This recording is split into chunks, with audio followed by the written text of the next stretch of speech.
Doon muna natin masate yung tubig. Tubig doon sa ano, stock natin. Okay, good morning mga sate. Update ko dito masate yung sibuyas dito sa rooftop. Kung ano na nangyari masate, mga ilang linggo na ho tayo dito na hindi naka-update. Maka-harvest baka tayo dito sa ano natin, sa rooftop. Grabe yung init. Grabe yung init dito masate. Sunod-sunod na. Kaya kailangan talagang diligan natin yung ano natin tanim dito. Kasi mahina yung tubig. Ito yung problema. Mahina yung tubig sa ngayon masate dito sa lugar namin. Ay. Wow. Buhay-buhay. Buhay na po masate yung ano natin, yung mga sibuyas dito sa rooftop. Lahat dito sibuyas na masate. Ito naman yung balahan natin tuwing umaga. At salamat nga pala sa mga kadiskarte dyan na palagi nagsubaybay sa aming YouTube channel. Thank you sa inyong support masate sa bagong channel ko, sa Guapitong Madiskarte. Yan masate. Ito muna yung i-update natin ngayon yung ano natin, yung mga sibuyas dito sa rooftop. Kung kailan kaya tayo maka-harvest nito, yun ang abangan. Maganda kasi yung mag-harvest na ba. So ngayon naghihintay lang tayo masate sa ano, paglaki nila. Kinultivate ko na ito doon masate. Ito masate yung ano natin, oh, proudly present masate sa ano natin, sa mga sibuyas sa rooftop. Wow, kita kasi naman masate ha. Ayan. Ito yung mga plant natin masate, oh. Wow, buhay na buhay talaga. Kailangan ng kaunting tubig sa ano natin, sa mga sibuyas. Maganda pala masate yung ano, yung malaki yung itanim natin. Hindi tulad dito maliit kasi ito masate, oh. Maganda sa malalaki, oh. Oh. Lalaki yung puno niya. Ito mga maliliit kasi. Susunod kung gamit tayong ano dito, similya, maganda rin yung mga lalaki itanim. Mabilis yung damo tumubo. Daming damo, mga maliliit, mga ano ito, mga stone breaker. Iba dito mga stone breaker ito masate. Ang dami talaga dito sa rooftop. Bunutin na natin yung iba. Dami ulit tumubo. Lagyan na naman din ulit na ito ng ano, compost.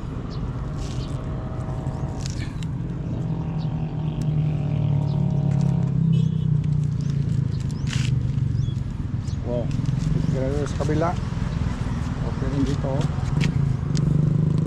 Laki. Ganda. Wow. Mga dadagdagan to nila mga kuan, mas mga 5. Pwede ito harvest yun naman sa atin. Ito, iisa pa ito. Yung ano na pa lang ito, yung bagong sibol na ano, dahon. Pinutol natin na dahon, napalitan na pumasate. Kaya pantay-pantay na sila. Ito yung isang plot natin. So far so good. Pareho lahat plot natin. Dito sa kabila din ganun din dito, oh. Pareho. Daming maliliit na damo. Mahirap bunutin itong kasing damo, mga maliliit pa. Whereas kung malaki na, madali lang. Ay,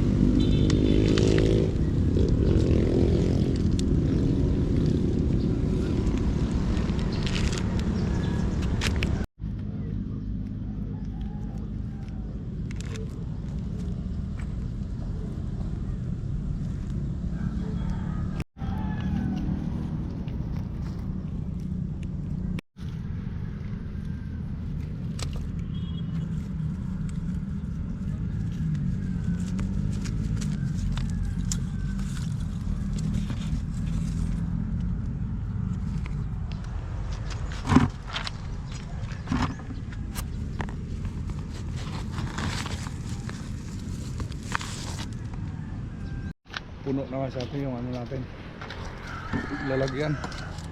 Kaya bawasan na natin para madiligan natin yung ano. Dito sa plat kasi manipis yung ano lupa dito. Kaya madaling matuyo. Kaya unahin natin yung plat. Walang problema dito sa mga box. Sa mga box na ito, matagal siyang matuyo. Pag basain mo to yung masyadong basa, matagal kaya matuyo. So pwede pa siya. Pero kung dito, puti-puti na. Kaya diligan natin konti.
Yung pizza hindi talaga nakapurma dito.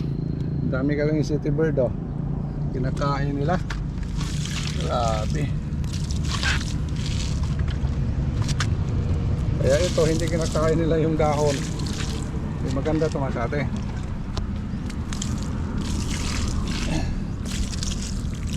Yan. Na yan. Sakto na ito buong maghapon ito.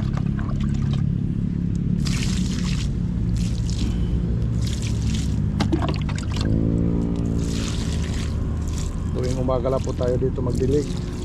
Hapon kasi wala na rin oras. Pagdating natin dito gabi na.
Kinapos man sa atin yung isang drum. Wala nang laman. Mayroon kasi ngayong oras, hindi na makaakyat yung tubig. Tapos yung isang drum. Pinasyan na lang natin doon mas atin yung mga ilang box. Kaya sa sunod na lang ito na diligan na naman. Dito kasi siniguro natin dito sa plot na ito kay manipis yung lupa. Dito siniguro natin nga mabasa siya. Para maganda naman sa atin. Tuloy-tuloy na ito mas atin. Ganda oh. Lagyan ito ng pataba, wala na ito. Lalago na talaga ito. Yan. Okay naman sa atin. Yun lang siguro muna yung ano natin, update natin ito sa rooftop. Kaya salamat sa inyong walang sawang support sa aming YouTube channel. Thank you so much for watching masyate. Bye bye. Oh, paakyat na yung araw. Yan. Kumbati naman tayo sa ibang area.